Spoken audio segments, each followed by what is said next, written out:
सबको good afternoon. आज का सेशन आपका रहा इंटरैक्टिव सेशन रिगार्डिंग गर्भ संस्कार, रिगार्डिंग शाक सूत्रा। ये सारी चीजों के अंदर एक ऐसा इम्पोर्टेंट चीज है जिसको हर डॉक्टर को समझ में आना चाहिए, और वो आज के पेशेंट की सबसे पहली प्रायोरिटाइज रिक्वायरमेंट।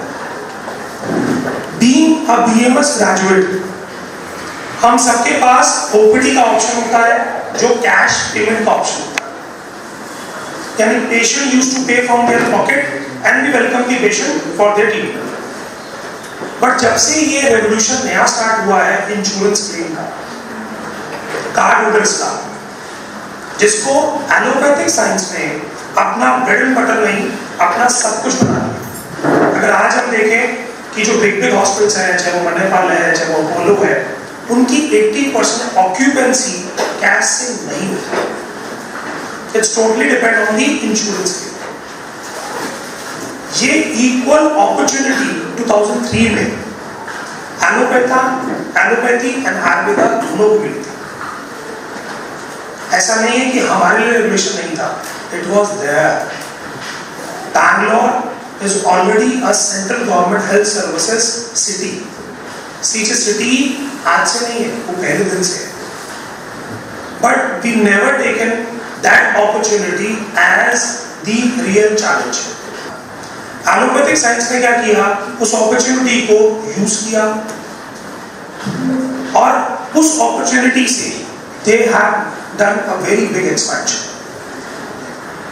क्योंकि 2003 से पहले ऐसी कोई पॉलिसी सेंट्रल गवर्नमेंट की भी नहीं थी। 2003 was the first time the central government health services issued the cashless insurance card. इससे पहले cashless insurance card नहीं थे, it was just reimbursement. यानी people used to take the treatment and they have to submit the bill to their department and they will get the money. Cashless means patient need not have to pay a single penny from their pocket. क्या आज बैंगलोर में कोई serious Ayurvedic hospital है?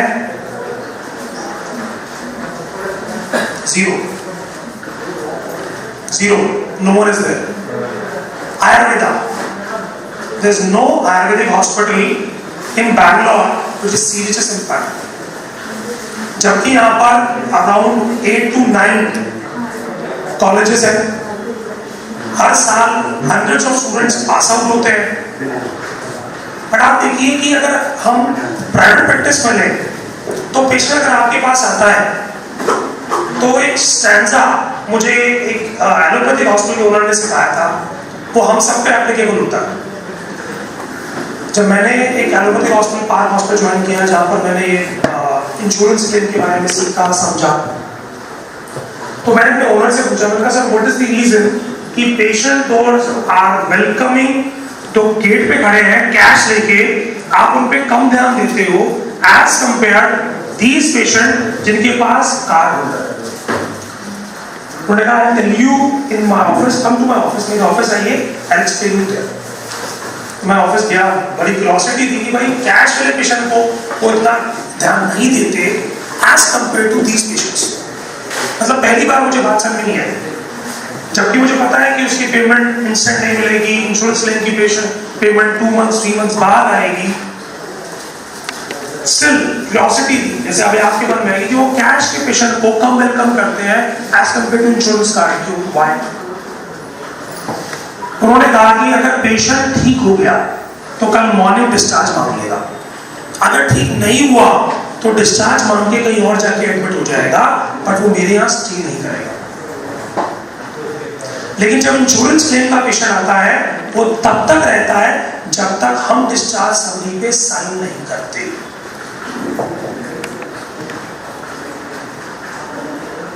अगर practitioners technical angle को समझे तो कितना स्ट्रॉन्ग एंगल है। वो पेशेंट तब तक कहीं और एडमिट नहीं हो सकता until unless you issue discharge summary. That card is being locked with you. अगर आपका हॉस्पिटल तो आपका लॉक्ड है, locked in the sense card उसकी पॉकेट में, बट आपने क्लेम इन्फॉर्म कर दिया कि ये पेशेंट हमारे पास एडमिट है फॉर पर्टिकुलर दिस डिजीज। जब तक आप उसका पेपर्स अपलोड नहीं करेंगे तब तक वो फाइल क्लोज नहीं होगी और तब तक वो पेशेंट उस कार्ड को यूटिलाइज कहीं और नहीं कर सकता। Like we are running in Delhi, आज उसी टॉपिक के ऊपर हमने ये डिस्कशन रखा है, how the people are practising in north India, why the south India being the, अगर हम बोले तो शास्त्रों का आयुर्वेद, रियल आयुर्वेदा को किसी ने प्रिजर्व रखा है तो वो साउथ इंडिया ने रखा है, नॉर्थ इंडिया ने नहीं रखा है। Still we are not utilising it in the form of revenue. हम सिर्फ किसके खुश है, जो पेशेंट दे गया, पेशेंट को दे गया सिर्फ बस नहीं है। अगर आप में से कोई पंचकर्मा प्रैक्टिस करता है तो क्या 3 दिन में तो दीपक पाचन नहीं होता, शोधन कहां से होगा? Minimum you require 14 days. और सेंट्रल गवर्नमेंट हेल्थ सर्विसेज क्या कहती है कि वो आपको रेफरल ही 14 डेज का देती है, 2 दिन 3 दिन 4 दिन का they won't give you, they give you referral to admit the patient for minimum 14 days. And if the patient says I need discharge, he is not supposed to take treatment for next 90 days.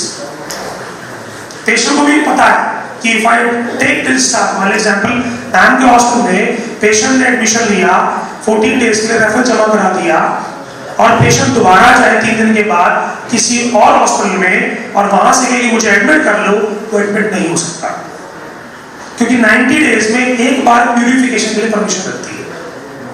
उसी file पे फिर 14 days का extension मिलता है, लेकिन एक ही hospital. he is supposed to, he is allowed to choose the hospital but for admission, after admission कोई option नहीं है। ये रिस्ट्रिक्शन गवर्नमेंट ने क्यों लगाई है? सो दैट पेशेंट वेलनेस से ज्यादा ट्रीटमेंट बेस के लिए हॉस्पिटल जाए। वो 2 दिन का बेगम लेके डिस्चार्ज ना ले, 2 दिन का श्रृंगार लेके डिस्चार्ज ना ले, they need to take a proper treatment.